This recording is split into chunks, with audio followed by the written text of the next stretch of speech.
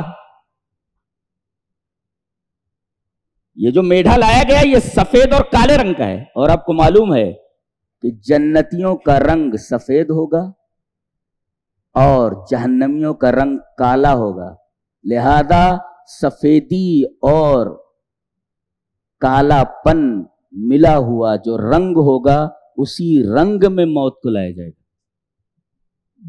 بِكَبْشٍ أَمْلَحٍ، شارحین نے اس کی تشریح یہی کی ہے، اس لیے کہ جو اللہ کی رحمت میں چلے گئے جنت میں ان کے چہرے سفید ہوں گے، وَأَمَّا الَّذِينَ ابْيَضَّتْ وُجُوهُهُمْ فَفِي رَحْمَةِ اللَّهِ، وہ جنت میں چلے گئے، اور جن کے چہرے کالے ہوں گے وَأَمَّا الَّذِينَ اسْوَدَّتْ، جن کے چہرے کالے ہوں گے وہ جہنم میں۔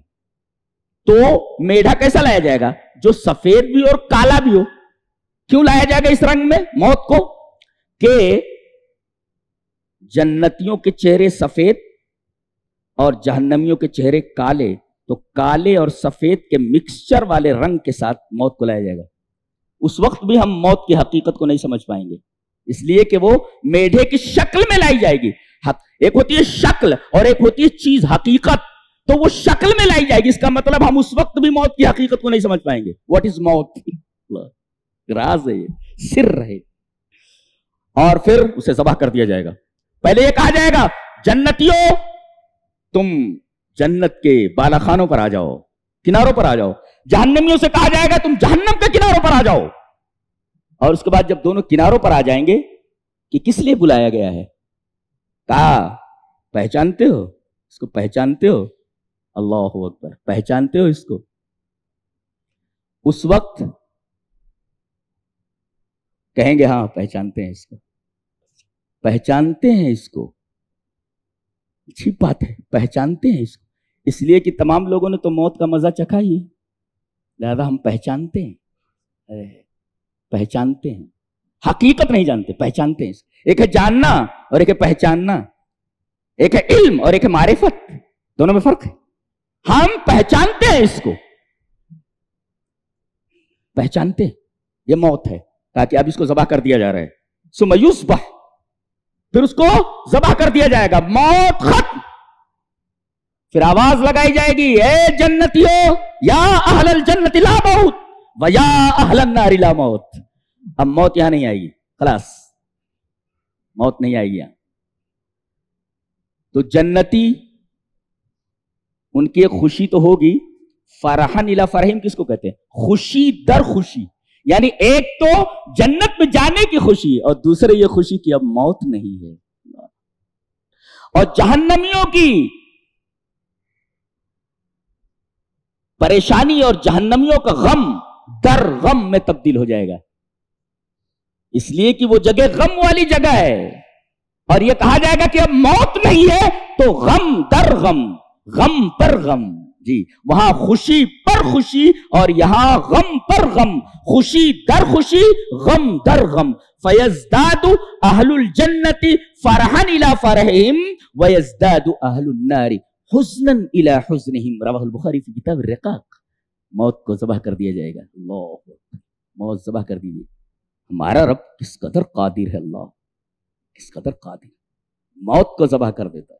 موت کو پیدا کیا، ظاہر ہے کہ موت کو پیدا کیا ہے تو ہر پیدا ہونے والی چیز کو مرنا ہے۔ الذی خلق الموت، وہی ذات ہے جس نے موت کو پیدا کیا، تو جو چیز مخلوق ہو اسے تو مرنا ہی ہے نا، لہذا موت مخلوق ہے، لہذا اسے بھی موت آنے والی ہے۔ کیسے؟ جیسے بکرے کو ذبح کر دیا جاتا بکرا مر جاتا ہے، میڈھے کو ذبح کر دیا جائے میڈھا مر جاتا ہے، ایسے موت کو ذبح کر دیا جائے گا، موت مر جائے گی، موت کو موت ہو جائے گی۔ اللہ، دیکھ رہے ہیں آپ میرا رب کس قدر قادر ہے۔ تو محبت کرو نا اس سے یار، اور جنت سے محبت کرو، اور دعا کرو کہ میرے رب اس جگہ مت داخل ہونے دینا، ایسا عمل مت کرنے دینا، روک دینا ایسے عمل سے میرے رب، اس کی وجہ سے ہمیں جہنم میں جانا پڑے۔ اللہ اکبر۔ یہ زندگی کیسی ہے وہاں پہ؟ بولے زندگی کہاں ہے وہاں؟ زندگی کہاں ہے وہاں؟ ہاں بولے مر جائیں گے، کہاں، موت تو ذبح کر دی گئی، پھر نہ زندگی ہے نہ موت ہے، یہ کون سی کیفیت ہے معلوم نہیں. لا يموت فیہا ولا یحیا، جہنمی جہنم میں نہ مرے گا نہ زندہ رہے گا. اللہ، یہ کون سی کیفیت سے دو چار ہونے والے ہیں جہنمی؟ موت کو تو ذبح کر دیا گیا ہے، تو لا یموت مریں گے نہیں، اور زندگی بھی نہیں، لا یحیا یہ زندہ بھی نہیں رہیں گے. مفسرین نے اس کی تفسیر کی ہے کہ یہ مریں گے بھی نہیں اور زندہ بھی نہیں رہیں گے. کیسے؟ کہتے ہیں کہ روح جو ہوتی ہے وہ پھیلی ہوئی ہوتی ہے پورے بدن میں، تبھی تو فرشتے کہتے ہیں نکال، چل نکل، یعنی پورے جسم میں پھیلی ہوئی ہوتی ہے اور اس کو کھینچتے ہیں پورے بدن سے. جی عجیب بات ہے. فرمایا گیا وَلَوْ تَرَى إِذِ الظَّالِمُونَ فِي غَمَرَاتِ الْمَوْتِ وَالْمَلَائِكَةُ بَاسِطُو أَيْدِيهِمْ، ہاتھ پھیلائیں گے ایسے، ہاتھ باسطو ایدیہم، اپنے ہاتھوں کو پھیلائیں گے، کہیں گے اخرجوا انفسکم، نکال. مفسرین نے اس کی تفسیر بڑی عجیب و غریب کی ہے. کہا کہ یہ جو فرشتے ہیں یہ اس قرض خواہ کی طرح ہیں کہ قرض دار قرض دے نہیں رہا ہے، اور یہ قرض خواہ جو ہے یہ بہت سخت گیر قسم کا ہے. کہتا ہے لا ابرح من مکانی حتی آخذہا، میں یہاں سے ٹلوں گا نہیں تیرے گھر سے جب تک کہ تو میرا قرض دیتا نہیں، چل نکال. اخرجوا انفسکم. ایسے ہی فرشتے کہیں گے اس قرض خواہ کی طرح جو بڑا سخت گیر ہے قرض دار سے، تو جو پیسے میں نے دیے ہیں نا، اخرج الی مالی علیک، میرا مال جو تیرے اوپر ہے نکال جلدی سے. ایسے ہی فرشتے کہیں گے ہاتھ پھیلا کر کے نکالو جلدی سے. اس کا مطلب روح پورے جسم میں پھیلی ہوئی ہے، اس کو جو ہے ایک جگہ سے ایک جگہ پر لانا ہے کھینچ کر کے. کہتے ہیں یہ روح نکل کر کے حنجرہ میں آ جائے گی، حلقوم میں. جی تو یہ پورے بدن میں بھی نہیں ہے اور نکل بھی نہیں رہی اور اپنی جگہ پہ جا بھی نہیں رہی ہے. تو لا یموت فیہا ولا یحیا، یہ مفسرین کی تفسیر ہے. لا یموت اس لیے کہ روح پورے بدن میں بھی نہیں ہے، ایک جگہ آ گئی، کہاں، حلقوم میں. تو اور اس کے بعد نکل بھی نہیں رہی ہے، تو نکل جائے تو موت اور اپنی جگہ پر چلی جائے تو زندگی. تو لا یموت فیہا ولا یحیا، روح نکل کر کے حلقوم میں آ گئی ہے اور نکل بھی نہیں رہی ہے، تو لا یموت فیہا ولا یحیا. ان جہنمیوں کو نہ موت ہوگی اور نہ زندگی ہوگی. یہ پتہ نہیں کس کیفیت سے دو چار ہوں گے. اللہ،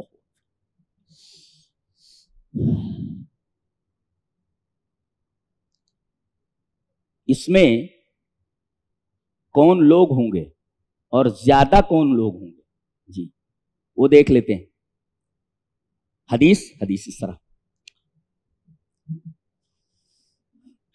وعن ابی ہریرہ رضی اللہ تعالی عنہ عن النبی صلی اللہ علیہ وسلم قال اطلعت فی الجنۃ فرأیت اکثر اہلها الفقراء واطلعت فی النار فرأیت اکثر اہلها النساء. رواہ البخاری فی کتاب بدء الخلق. نبی کریم صلی اللہ علیہ وسلم نے ارشاد فرمایا کہ میں نے جنت میں جھانک کر کے دیکھا تو دیکھا کہ اس میں غریب لوگ سب ہیں، اکثریت غریب لوگوں کی ہے. فرأیت اکثر اہلها الفقراء، میں نے جنت میں دیکھا تو جنت میں غریب لوگ ہی اکثر وہی نظر آئے. اچھا وَالطَّلَعْتُ فِي النَّارِ، اور جب جہنم میں جھانک کر کے دیکھا تو فَرَأَيْتُ أَكْثَرَ أَهْلِهَا النِّسَاء، میں نے دیکھا کہ عورتیں بھری پڑی ہیں، عورتیں بھری پڑی ہیں، اکثریت عورتوں کی ہے. لہذا مردوں سے زیادہ عورتوں کو جہنم سے بچنا چاہیے. اس لیے کہ یہ جو ہے پورے فساد کی جڑ ہے. یہ اگر کنٹرول سے باہر ہو جائیں تو سمجھو فساد رکھا ہے. جی ان کا سدھرنا معاشرے کا سدھرنا ہے اور ان کا خراب ہو جانا معاشرے کا خراب ہو جانا ہے. لہذا ان کو کنٹرول میں رکھو. یہ کہتی ہیں ہم شوہروں کے اوپر کڑی نگاہ رکھ رہے ہیں، شوہروں کو چاہیے ان پر کڑی نگاہ رکھیں دین کے تعلق سے. وہ ہمارے اوپر نگاہ رکھ رہی ہیں کہ ہم دوسری نہ لے آئیں، تو ہم کو نگاہ رکھنی چاہیے کہ یہ شریعت کے باہر نہ جائے. کڑی نگاہ وہ بھی رکھے ہمارے اوپر، اور ہمارے لیے ضروری ہے کہ ہم کڑی نگاہ رکھیں ان کے اوپر. وہ دنیا کے بارے میں رکھیں، ہم دین کے بارے میں رکھتے ہیں. جی فرأیت اکثر اہلها النساء، میں نے دیکھا کہ جہنم کے اندر اکثریت عورتوں کی ہے. جی ایک عجیب نکتہ بتاؤں. اللہ تبارک تعالیٰ نے فرمایا جہنم کے، یا آپ نے شاید کہیں نہ پڑھا ہو، آج لے کر جاؤ. لہا سبعۃ ابواب، سورہ ہجر کے اندر اللہ نے فرمایا، بہت غور سے سنو، کبھی سنے نہیں ہوں گے، لہا سبعۃ ابواب، جہنم کے 7 دروازے ہیں، برابر ہے؟ اور جہنم کے 7، جنت کے 8. تو قرآن حکیم سے ثابت ہے لہا سبعۃ ابواب، جہنم کے 7 دروازے اور جنت کے 8 دروازے. دلیل یہ حدیث پاک. وان سہل بن سعد رضی اللہ تعالی عنہ عن النبی صلی اللہ علیہ وسلم قال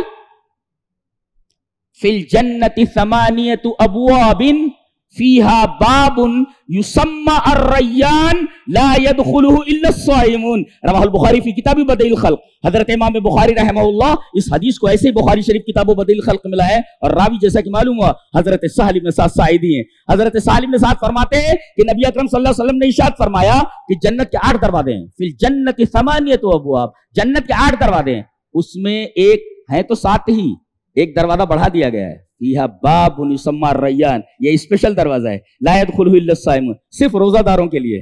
اس میں صرف اور صرف اس دروازے سے جنت میں جانے والے روزہ دار لوگ ہیں. یہ اسپیشل دروازہ ہے. 7 جہنم کے دروازے اور 7 جنت کے بھی تھے، لیکن ایک دروازہ بڑھا دیا گیا، لا يدخلہ الا الصائمون. اس کا پتہ یہ چلا کہ یہ مہینہ اسپیشل مہینہ ہے. اللہ تبارک و تعالیٰ نے اس اسپیشل مہینے میں اسپیشل عبادت کے لیے، اسپیشل عبادت کرنے والوں کے لیے اسپیشل دروازہ رکھا ہوا ہے. فیہا باب یسمى الریان. ریان کیوں کہا گیا؟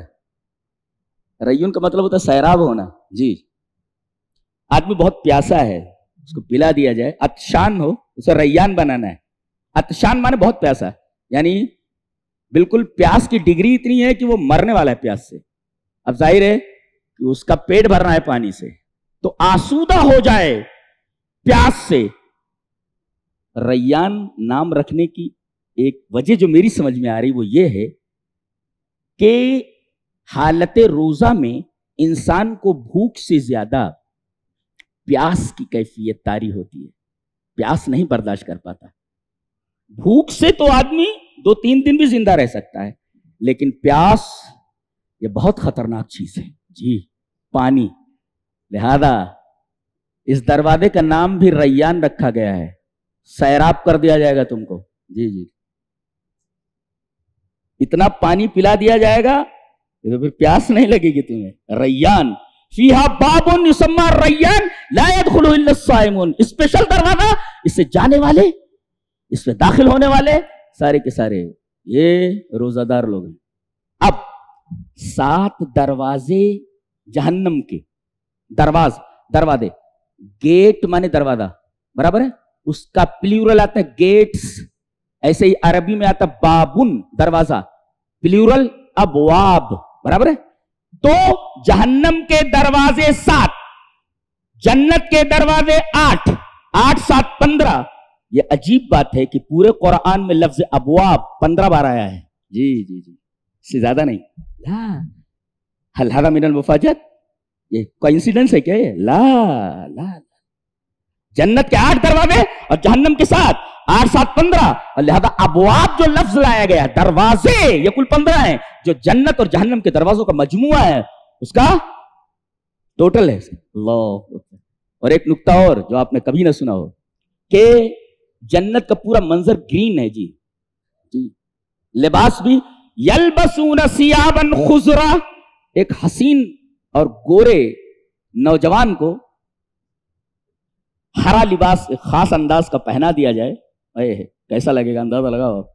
اور گرین منظر میں اس کو کھڑا کر دیا جائے، تمام طرف گرینری ہو اور گرین لباس کے اندر ایک حسین نوجوان کو کھڑا کر دیا جائے. منظر دیکھنے کے قابل ہوتا ہے. آپ جنت میں ملاحظہ کریں گے اس کو، ہم بیان نہیں کر سکتے اس کو. یلبسون ثیابا خضرا. جنت میں جو لباس ہوگا اس کا رنگ، یہ رنگ ہوگا ہرا، گرین، خضر.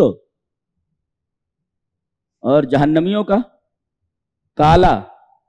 عجیب بات ہے کہ کالے کا تذکرہ قرآن میں 7 بار ہے اور ہرے کا تذکرہ 8 بار ہے. سبحان اللہ و بحمدہ فسبحان من ھذا کلامہ.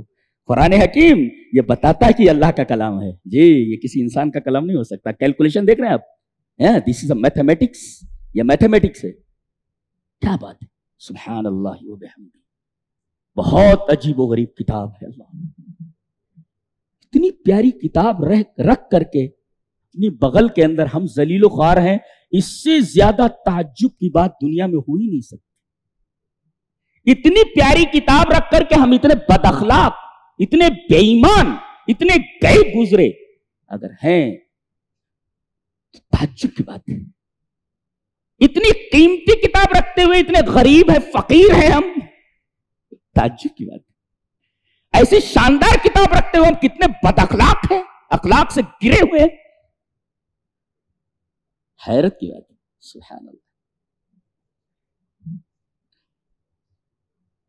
وقت ہو گیا, تفصیل ہے اس کے اندر کافی, تو چلو جتنا بیان کر دیا گیا. اب بچنا ہے اس سے, کیا کریں؟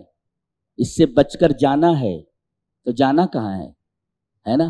اللہ نے فرمایا فَأَمَّا مَنْ طَغَى وَآثَرَ الْحَيَاةَ الدُّنْيَا فَإِنَّ الْجَحِيمَ هِيَ الْمَأْوَى. جو سرکش ہو جائے, میں کہوں کچھ کرے کچھ, سرکش ہو جائے. سرکش کسے بولتے؟ کہو کچھ کرے کچھ. بیوی کو سرکش کب کہا جاتا ہے؟ جب شوہر کہے یہ کر وہ کرتی. ایک عورت کی عادت تھی شوہر کا الٹا کرتی تھی. ایک دفعہ سیلاب آیا اور اس طرف سے اس طرف جانا تھا اسے. اب عورت پریشان ہے کہ میں اگر بغیر کسی سہارے کے میں اگر داخل ہوتی ہوں ندی میں تو ڈوب جاؤں گی. تو دیکھا کہ ایک بھینس آ رہی ہے, بھینس کی دم پکڑ لیا اسے. اب وہ بھینس چلی جا رہی ہے. شوہر نے دیکھا اچھا موقع ہے, کہا کہ پکڑے رہنا تم. اس نے چھوڑ دیا اور ڈوب گئی. اس لیے الٹا کرتی. اس کو کہتے ہیں سرکش ہونا. جی, فَأَمَّا مَنْ طَغَى, جو سرکش ہو گیا. رب تعالیٰ کہے کچھ اور آدمی کرے کچھ, دیٹ از طغیان. فَأَمَّا مَنْ طَغَى. اسی وجہ سے وہ جو پوائنٹ آف ڈینجر ہوتا ہے پانی کے, کہتے ہیں پوائنٹ آف ڈینجر ہے, اس کے اوپر پانی گیا تو ڈینجر کی علامت ہے, اس طغیان بولتے. اسی وجہ سے لما طغى الماء, جب پانی سرکش ہو گیا. دیکھیں پانی سرکش ہو گیا یعنی اپنی حد سے نکل آیا, چھوڑنا نہیں, چھوڑ دیا اس لیے کہ جو کہتا تھا اس کا الٹا کرتی تھی وہ. آپ اس طرح آپ سرکش ہو جائے, رب تعالیٰ کہے کچھ اور ہم کریں کچھ, ہے حضرت طغیان. فَأَمَّا مَنْ طَغَى وَآثَرَ الْحَيَاةَ الدُّنْيَا. آدمی جب منمانی کرے گا تو دنیا ہی کو ترجیح دے گا, وہ تو طغیان کا لازمی نتیجہ ہے. وہ کیا ایثار الحیات الدنیا, یہ طغیان کا نتیجہ ہے. فَأَمَّا مَنْ طَغَى وَآثَرَ الْحَيَاةَ الدُّنْيَا. اب طغیان کر کے آدمی دنیا کو ترجیح دے رہا ہے. فَإِنَّ الْجَحِيمَ هِيَ الْمَأْوَى. یہ ہے جہنم میں جانے کا سبب. جا. وَأَمَّا مَنْ خَافَ مَقَامَ رَبِّهِ وَنَهَى النَّفْسَ عَنِ الْهَوَىٰ فَإِنَّ الْجَنَّةَ هِيَ الْمَأْوَىٰ. جو اللہ کے سامنے کھڑے ہونے سے ڈر گیا کہ رب کے سامنے کھڑے ہونا ہے تو کیا کرے گا؟ جو رب کہے گا وہی کرے گا نا, اس لیے کہ وہ ڈر رہا ہے کہ مجھے رب کے سامنے کھڑا ہونا ہے. وَأَمَّا مَنْ خَافَ مَقَامَ رَبِّهِ وَنَهَى النَّفْسَ عَنِ الْهَوَىٰ. ہوا سے اپنے آپ کو روک دیا, یعنی دل جو کہہ رہا ہے اس کے خلاف کرتا ہے. جی, رب جو کہہ رہا ہے ویسا ہی کر رہا ہے, دل جو کہہ رہا ہے ویسا نہیں کر رہا ہے. یہ طغیان کا ہے نا, اپوزٹ ہے. جی, وَأَمَّا مَنْ خَافَ مَقَامَ رَبِّهِ وَنَهَى النَّفْسَ عَنِ الْهَوَىٰ فَإِنَّ الْجَنَّةَ هِيَ الْمَأْوَىٰ. تو جنت میں آپ کیسے جائیں گے, اور جہنم میں آدمی کیسے جاتا ہے؟ طغیان سے جاتا ہے. جی, اور دنیا کو آخرت پر ترجیح دینے کی وجہ سے جاتا ہے. تو اب کیا کریں؟ اللہ کے سامنے کھڑے ہونے کو ہمیشہ ذہن میں مستحضر رکھیں کہ اللہ کے سامنے کھڑے ہونا ہے, اور دل جو کہے شریعت کے خلاف قطعاً وہ کام نہ کریں. فَإِنَّ الْجَنَّةَ هِيَ الْمَأْوَىٰ. ایزی, آسان ہے. اللہ تبارک و تعالیٰ ہمیں نیک عمل اور اچھی سمجھ کی توفیق عطا فرمائے. وآخر دعوانا ان الحمد للہ رب العالمین.